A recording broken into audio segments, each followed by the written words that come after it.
Hola a todos, my name is Danis Rizal Izrian and today I will tell you about the story of Infante Dom Henrique or Henry the Navigator. Infante Dom Henrique, Henrique of Portugal, Duke of Vizcaya and Lord of Covia, better known as the Prince of Sagres, was a Portuguese prince who famously sponsored voyages of exploration to establish Portuguese colonies in the North Atlantic and West Africa.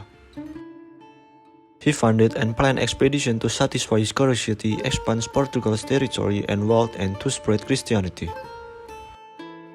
His action sparked the first stage of the process that made Portugal an empire and began the era of European exploration, or also known as the Age of Discovery, that would later connect all the people of the world.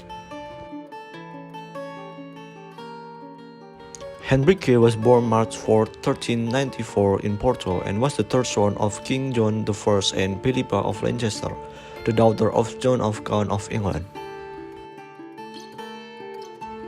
He had two older brothers, Duarte and Pedro.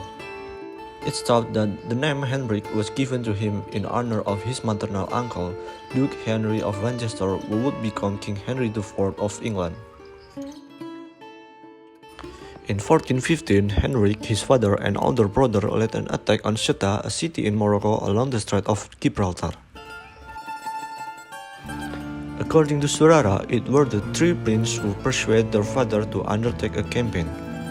The conquest of Ceuta was the starting point of Henrique's career. The attack was successful and Ceuta fell under Portuguese control. After the conquest, Henrique became fascinated with Africa, a continent little known to the Portuguese. He desired to learn about the Moors, especially in hope of conquering them and spreading Christianity.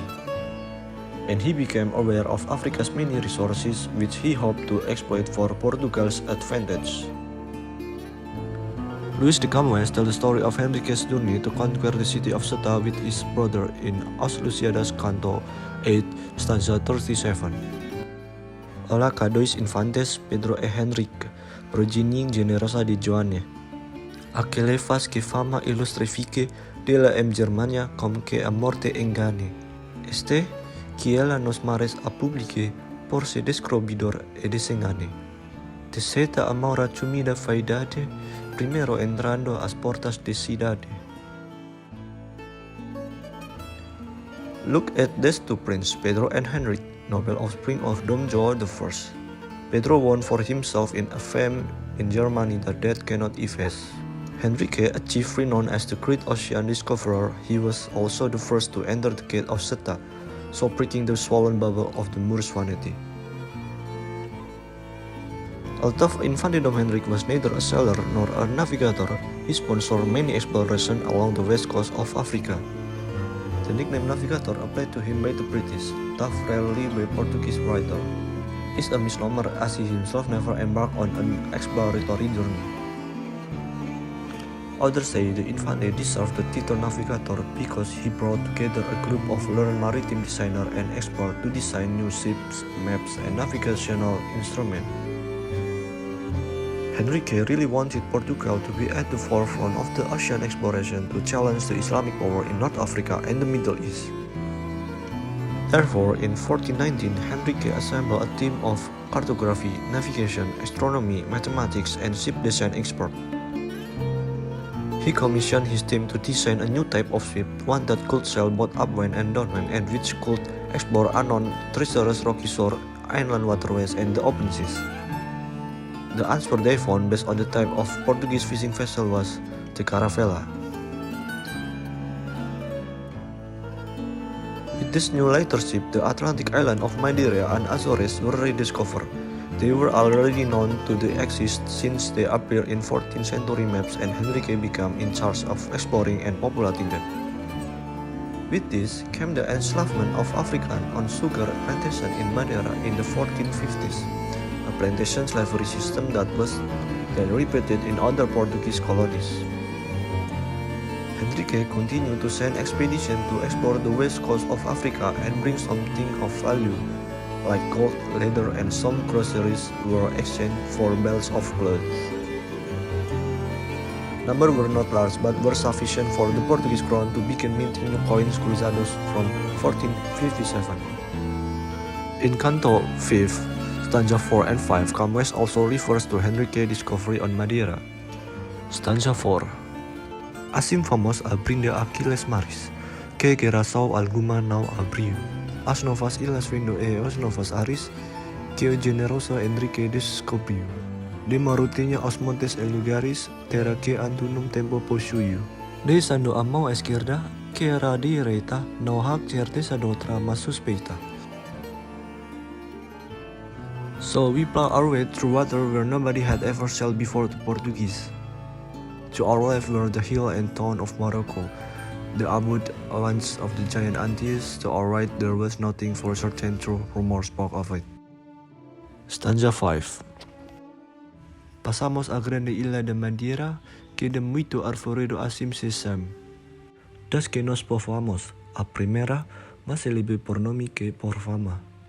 Mas nem por ser do mundo adera-dera, se la aventajam quantas Venus ama. Antes, se no esta sua, se es que será, de Cipro, Gnido, Pavos, etc. First came Madeira, so called for its many forests. That was the earliest of the island to be settled by the Portuguese, however not very famous.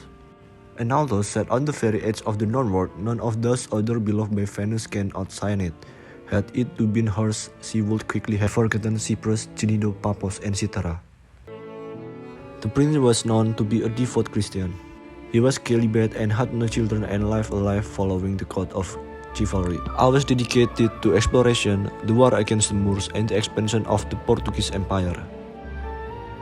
However, he is known to have loved lavish parties as well as the lavish life. After the death of his brother, King Duarte, he became regent with his brother Pedro because the King Afonso V, his nephew, was too young. Later, Pedro and King Afonso V were involved in a conflict that culminated in the Battle of Alfarrobera. In 1460, Henrique died in Sagres and he was given an impressive tomb in Batalha Monastery, not living to see how far the Portuguese Empire reached with the help of his vision. By the time of his death, Portuguese explorer and trader had advanced as far as modern-day Sierra Leone.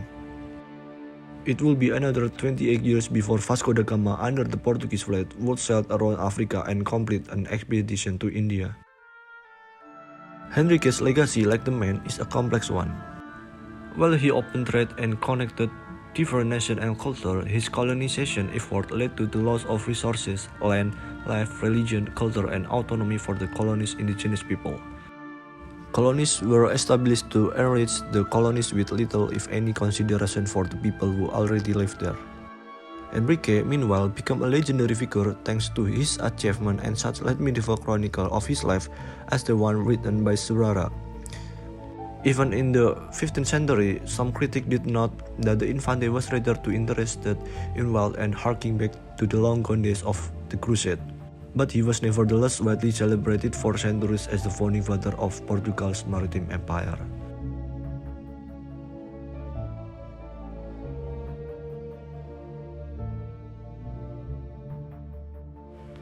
Thank you, terima kasih, obrigado.